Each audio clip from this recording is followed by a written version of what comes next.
আসসালামু আলাইকুম। আজকে একটি মজার রেসিপি শেয়ার করব আপনাদের সাথে। সেটা হচ্ছে ডাঁটা দিয়ে চিংড়ি মাছ।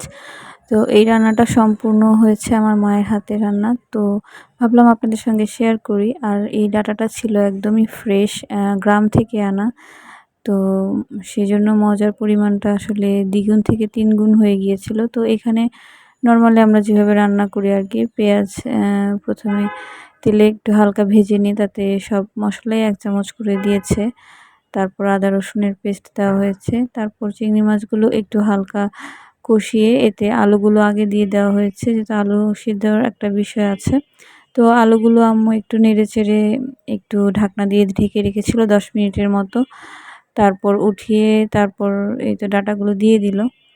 তো ডাঁটাগুলো সমস্ত মশলার সঙ্গে মাখিয়ে আবারও একটু ঢাকনা দিয়ে ঢেকে রেখেছিল।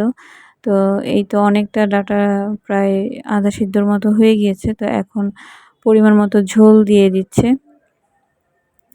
তো ঝোলটা এমনভাবে দিতে হবে যাতে ঝোলটা যে পরিমাণ আপনি ঝোল চান ঠিক ততটুকু যেন টেনে বাকিটা থেকে যায়।